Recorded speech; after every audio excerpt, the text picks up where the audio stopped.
COVID has affected us all, and with all the negativity surrounding it, it's often hard to find the positive. One of the blessings it has given us is the opportunity to build an avenue for creating change, starting right here in our community, discussing topics that affect us most, such as racism in healthcare, maintaining a positive mindset, creating change, the importance of advocacy, and the many lessons we have all learned from COVID. If you or your organization are interested in speaking engagements, send a message to quadcast99@gmail.com, reach out on Facebook at Quadcast, or online at drkwadwo.ca. Welcome to Solving Healthcare. I'm Kwadwo Kyeremanteng. I'm an ICU and palliative care physician here in Ottawa and the founder of Resource Optimization Network. We are on a mission to transform healthcare in Canada. I'm going to talk with physicians, nurses, administrators, patients and their families because inefficiencies, overwork, and overcrowding affects us all. I believe it's time for a better healthcare system that's more cost-effective, dignified, and just for everyone involved. Quadcast Nation, welcome back. This is a Minicast talking about Walk for Canada's Youth. This event that was spearheaded by Irvin Studin. This guy is a member of the Institute for 21st Questions. He's the editor-in-chief of Global Brief magazine, and he's the chair of the Worldwide Commission to Educate All Kids Post-Pandemic. He's an innovator. He's a great thinker, and you're going to hear this conversation about how we can re-energize our youth, advocate for our youth during this time, because, you know, what's happening right now, whether it's school closures, whether it's not having our kids involved in activities, it's having a dramatic impact on their overall well-being. So before jumping into this episode, just want to give some love to Solving Wellness, this initiative we're so proud of. Virtual online workouts, virtual online fitness classes, yoga, cooking classes, nutrition tips, sleep advice, how to manage stress. We address it all. It's meant for healthcare providers so we can take care of our patients the best ways we know how. Go to solvingwellness.com, $99 for the year, $9.99 per month. First month is free. This is our attempt to change the boogie, yo, for real. Okay, guys, so without further ado, let's jump on this mini cast. Irvin Studin. Irvin Studin, welcome to the podcast. It is an absolute pleasure. It's a real pleasure, and thanks for your hospitality and energy, Kwadwo. 100%. Listen, Walk for Canada's Youth. This event is happening on June 19th, and I couldn't help to catch my eye. We've been doing our best to advocate for our kids locally, but this seemed to be the first initiative or the only initiative I've seen that's attempting to do something at a national level. Tell me about this thing. Well, Kwadwo, I need not say to yourself and colleagues and listeners that our young people, let's say ages 4 to 25, have been the most neglected and forgotten over the last year and a half of the pandemic. Leave aside the pandemic as such. In this country, where you and I have enjoyed, I think, beautiful childhoods, and which is known for providing all of the goods, the public goods of a great childhood and rearing, all the trappings of a wonderful set of first years. All of this has apparently collapsed over the last year and a half, and no one is addressing our young people. They obviously cannot speak for themselves. They're young. They do not vote in most numbers. They are obviously in families and households, in many cases on screens. We must address them directly. We must give them spirit. We must give them energy. We must let them dream again. Dreaming is essential. Right now, their dreams are blocked. They're told not to dream. They don't have access. And leave aside the depressing part. It's just inappropriate in Canada that this should be happening, both in terms of our history and also in terms of what's happening in other civilized countries and less advanced countries. So the purpose of the first ever Walk for Canada's Youth is La Marche pour la Jeunesse Canadienne, is that on Saturday, June 19th, we will all be gathering across the country, and we'll go through some details, I presume, to walk for our young people, ages 4 to 25, our athletes, our students, our young musicians, actors, poets, writers, artists, our young professionals, our varsity athletes, our young doctors, dentists, lawyers, teachers, so that they may again show their colors. They are the summer, they are the fall, and the future is theirs if we want to have a country. Wow, man, you're motivating me to get out of my chair right now. Listen, like, first of all, I really commend you for being advocating for the youth, because as I mentioned before, they've been forgotten in our pandemic response completely, especially in the context in Ontario with our schools remaining closed. Just a little bit more detail, like how's this going to look on June 19th? Like when we say a walk, like what's the process? So let me just put a few things directly on the table to disabuse people of any complexes. First of all, it's entirely apolitical. It is a declaration of existence. We will march in a decentralized fashion across the huge country. Yourself and colleagues in the greater Ottawa area, different parts, I and colleagues and friends and children in the GTA, others in Whitehorse, Vancouver, St. John's, Laval, and Yellowknife. We will walk in our teams, in our clubs, in our school colors, with our bands, our groups, our orchestras, our families and friends. It is important that we walk in large numbers and that we walk with purpose. But the actual pathway, the path of the walk is entirely decentralized. So in the GTA, we're not marching on Queen's Park or Nathan Phillips Square. In Ottawa, you're not marching on Parliament Hill. And in Quebec City, you're not marching on the Assemblée Nationale, unless you wish to. Everyone will walk to their local arena, park, baseball diamond, basketball court, cricket pitch, or Parliament Hill, or Queen's Park, and the parks generally. We work with our team colors. I'm part of the soccer community, for instance, having grown up, which is the largest sporting community in the country. I expect all the teams and clubs of the country to walk to their local fields or parks or major intersections. We will have hashtags. Summer is ours, fall is ours, the future is ours. I mean the kids. And similarly, en français. Alors, c'est la marche pour la jeunesse canadienne. On le fera partout au pays, en anglais et en français, across all the sports, across all the conditions of youth, from age 4 to university, because college and university students have also been entirely neglected. They cannot dream and have been almost forbidden from dreaming. Largely through the foolishness of our response, not through meant cruelty. But let us open up the arteries and let them dream again, and let that never be stopped again. We are asserting ourselves for the summer. We are preparing a proper return in all respects to a beautiful childhood in the fall, in schooling, in sports, in extracurricular activities, in all of the things that make Canada a wonderful place for young people. Man, I'm feeling that energy right now. And what time will this take place, for example? Kwadwo, it'll be 11 a.m. in any part of the country, whether you're in St. John's or you're in Central Canada or you're on Mountain Time, Pacific Time. 11 a.m. is the start date. Now, I'm a late riser, so it might be 11:15. And the soccer community is always late to practice, so we might start at noon. But there will be numbers, and I expect energy, and I am looking, fellow Canadians, chers Canadiens, Canadiennes partout au pays. Je suis à la recherche de ceux et celles qui jouissent d'énergie. We are looking for energies like yourself, Kwadwo. I think that's how we connected originally. Energy. I feel a burst of energy. We are highly de-energized in the human sense in this country, and we look not only passive and indolent, but completely demobilized compared to our American brethren, the Israelis, the Brits, the Chinese, the Russians. They're all energetic. And where's ours? It must come from our youth, and we must do it on behalf of our youth. So I'm looking, and thank you for the opportunity on your wonderful podcast. I'm looking for those fellow organizers in a decentralized way, the nodes of energy, who say, yeah, I got a big club. I got 5 teams. I know people in the tennis community. Of course, our wonderful hockey community. I expect us to walk. It is entirely apolitical.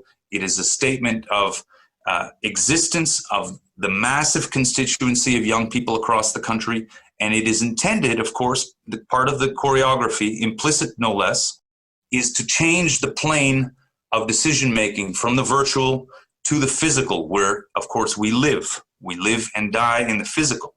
And our kids are to live. They are to live, and we need to give them energy, and we need to shake the boots of the people who don't imagine that this constituency is as vibrant and huge as it is over the summer and into the fall. You know, and something that you mentioned that really, I think is absolutely true. Like that lack of energy. Like even one of our guests, a child psychologist, Adrienne Matheson, she was saying like one of the scariest things that she's seeing is the kids have no motivation. They have essentially no energy. Like it's been drained. And the way we've actually responded, even within Ontario, to the school closures, I think there is that level of complacency, that level of drained existence. Like people don't have the energy. They're drained.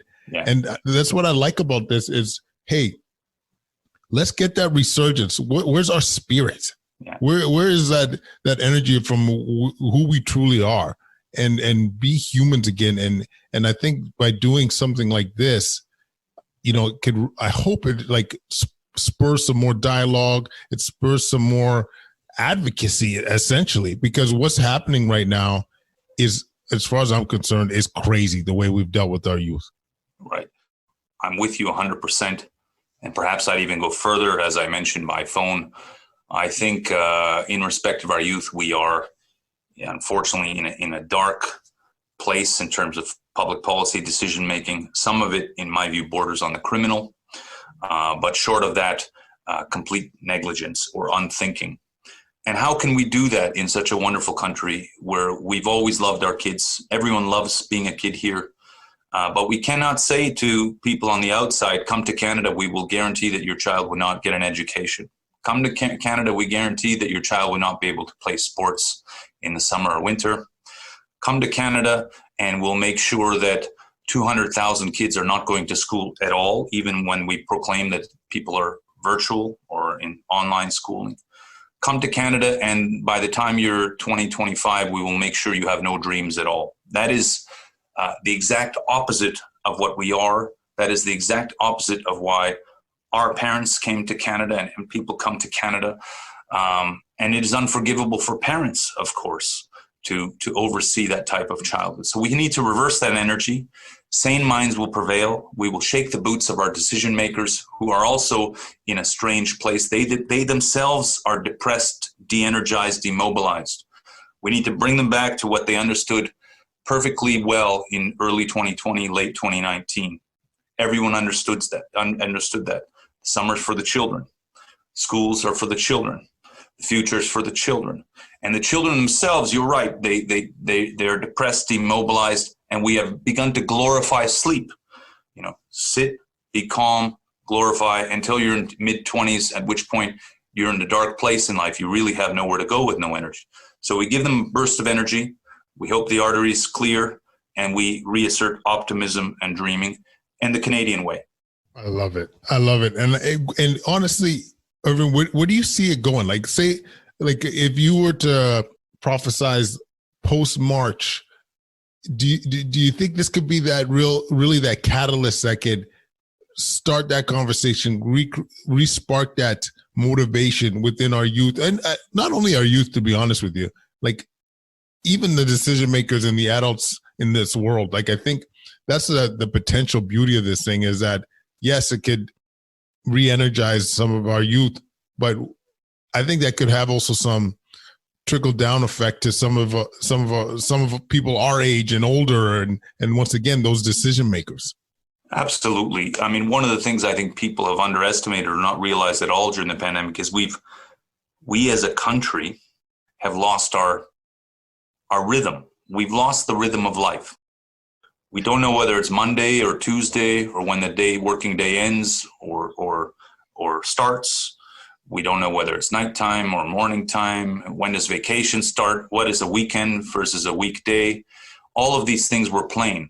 And part of the rhythm starts, of course, with schools. Once you ruin the meaning of schools, and that's where we are, unfortunately, you kill the central rhythm, the central cadence of Canadian life that we've enjoyed over the last century plus. That cadence takes a long time to build, and it's deep in the bones. As soon as it's lost, we're like zombies. Now, business is the same. When is the coffee shop open? Coffee shop close. When do you go to work? Well, you go to work when you drop your kids off, and the school day signals the start of the end of the weekend. The summer starts at the end of June when the school season ends. It ends in early September. All of that is lost when we begin to invent day by day life according to a Twitter feed.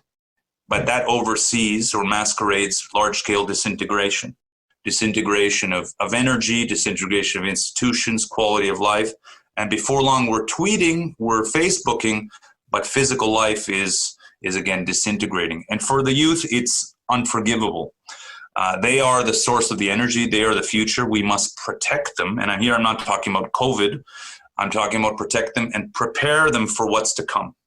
We have a moral obligation to make sure that they are prepared for a difficult post-COVID Canada, post-COVID world. So let's reassert that. I see Kwadwo as the walk as the first major impulse nationally to get our backs up, to reassert the logic of Canadian life, proper thinking in respect of the youth. The youth themselves will be energized, say, we're not going backwards. We're not going to go to zombie condition later in the summer. And certainly we're not going to accept a compromised fall.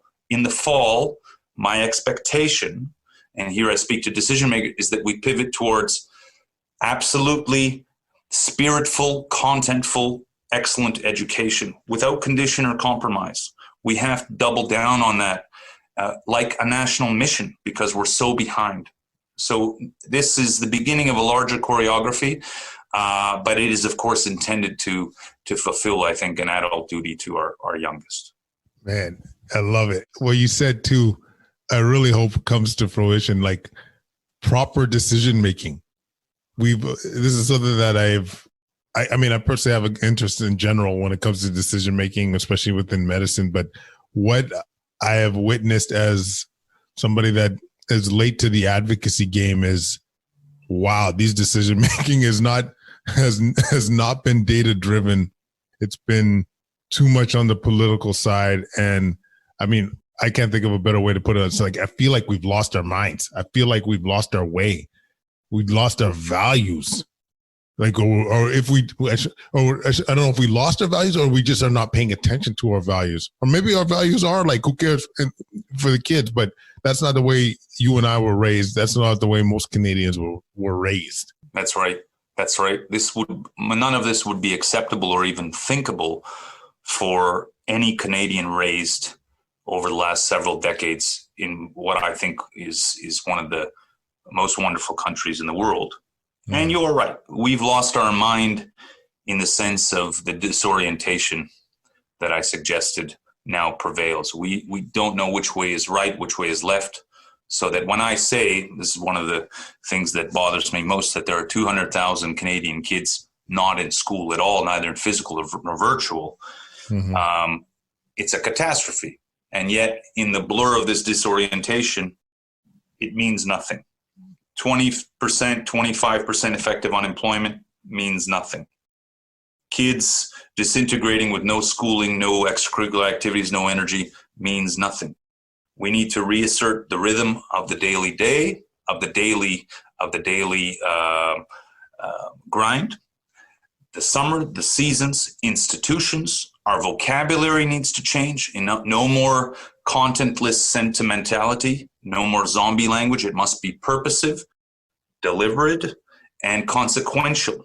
Yeah, firm timelines, firm goals. And if you don't deliver the goals, you resign, or I consider you not a serious person. We need action.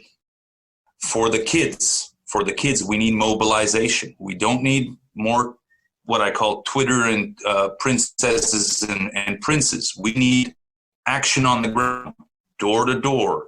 Our teaching class must be heroic. Our principals must be heroic. Our political leaders must understand that they are preparing tomorrow or they will go down in ignominy.